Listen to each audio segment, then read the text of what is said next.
The BookCliffs were new to me. I had been there only once, scouting with Mitch. Mitch had drawn a deer tag there a few years before. Outside of a broken stock that prematurely ended his hunt, I did not know much about the area. It took almost 20 years for Dad to draw the roadless elk tag, so in 2019 we began serious exploration. First, we looked at the two main entrances to the roadless area. The one in the north, near 10 Mile Knoll, has breathtaking views, deep canyons, and wild horses. We camped on Steer Ridge and were greeted by a local herd of horses. Next, we traveled down Hay Canyon to the southern entrance known as Seagull Canyon. We passed many Indian petroglyphs. They were amazing. The drive itself was interesting and precarious. We were amazed at how crowded parking was at the end of that treacherous one-lane road. Evaluating the two entrances for access, parking, possibility of weather making the roads unpassable, and availability of water for animals, we determined the northern entrance would work best for our late season approach. The roadless area of the BookCliffs on Utah's eastern border would be full of mystery and adventure.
Well, we're at the trailhead. It's the Saturday before the hunt. The hunt starts on Monday.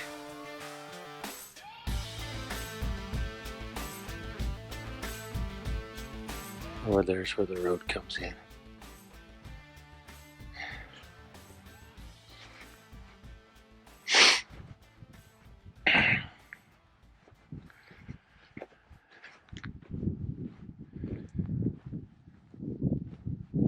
That was our bedroom last night. Hey, Ryan. Hey. This is Dad's bedroom. What are you doing?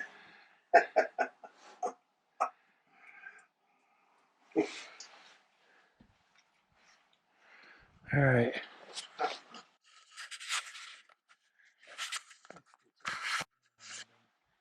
Here's, say something, Ryan. It's cold, but it's nice to not have very many people here. We've We didn't know how many people would be here, and we're the only ones right now. The last group left this morning. So we're kind of excited. All right, well.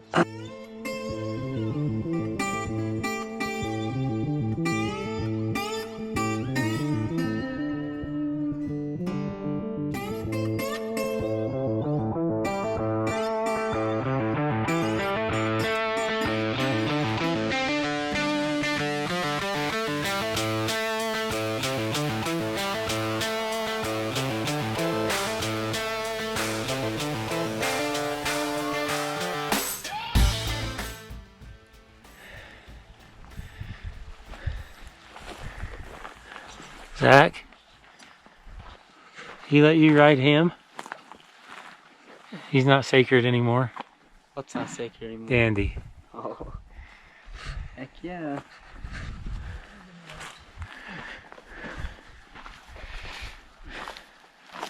Oh.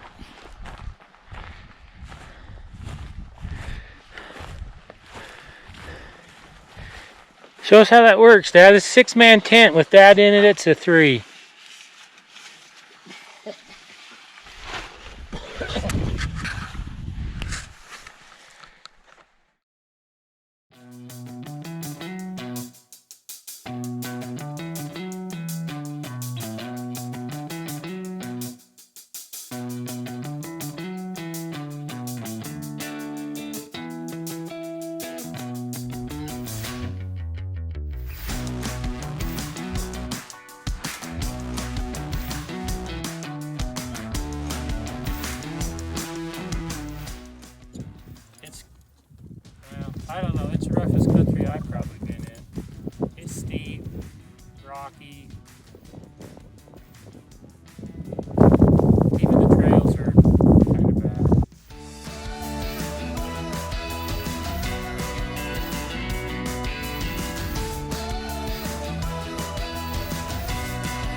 this guy right here just took a 360-yard shot at a really big bull.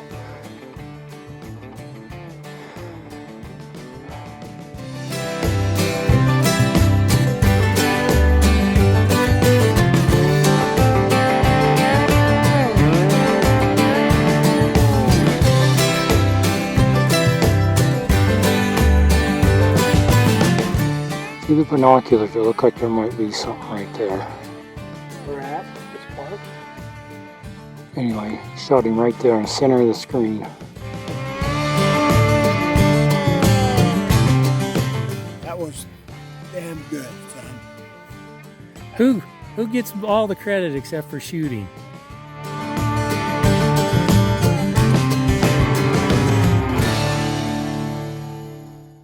Paul, I'll tell you who spotted the elk and put you guys towards them. And we didn't want to ruin the hindquarters, right? Yeah, thanks for not taking that second shot when he was standing there. Because we would have just scared more elk and wasted lead and risked ruining the meat. So you think I could have shot twice and hit him from here? You had a better shot the second time. How many times? When you're lucky, you keep going. You don't stop when you're lucky. That was lucky because we shot him way up there. And I don't even know if I can show you where. But 360 yards. He was right there in that little opening in the center of the screen. And we think he's dead over in that left little strip at the bottom of it.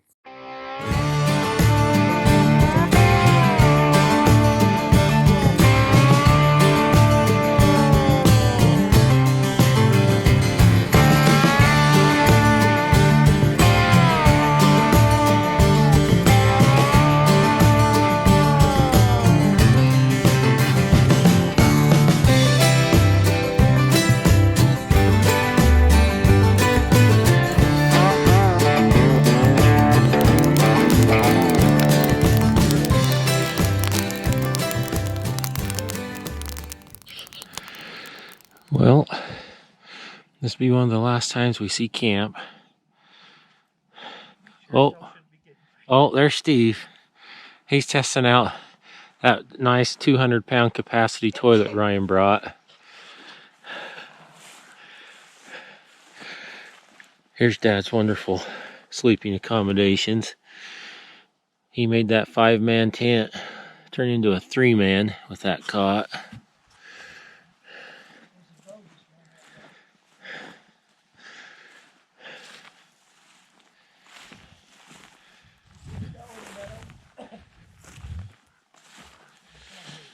There's the horses eating.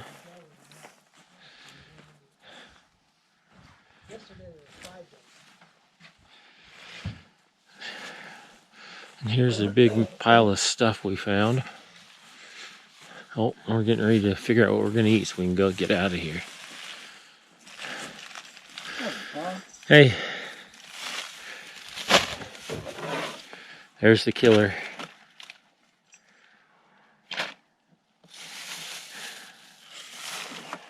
Dad, what'd you think when that elk got hit? What were you thinking right before you pulled the trigger? Huh? What were you thinking right before you pulled the trigger? I thought I was on. I was very careful. I'm just glad you protected the meat by not shooting again. That was good. That's self-discipline right there. Well, I thought he was hit, and I was hoping he'd step forward so I could shoot in the vital end. Okay, there's your stuff. All this junk that was here. This place is full of junk, full of carcasses, full of down timber. This bucket. How far is he? A long ways through the trees. You could fill it out, but that's when you could do quarters and stuff with 2 horses. But even if you only took the meat out and you left the head here, you could still take the head out tomorrow and come back and just take the picture.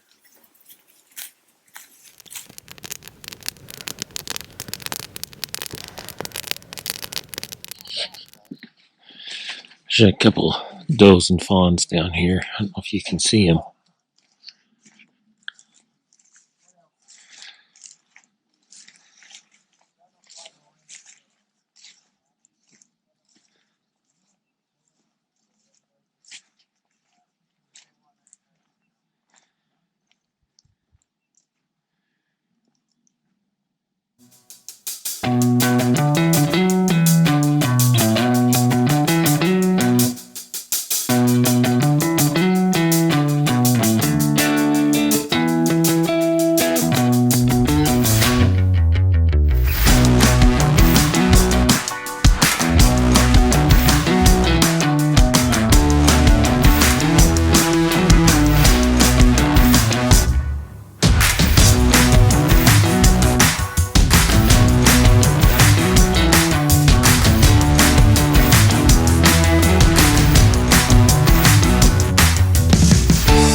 So what do you think when you touched off? Because that's a long way up there. What do you want to think? When you were walking up here, when did you see the elk? I seen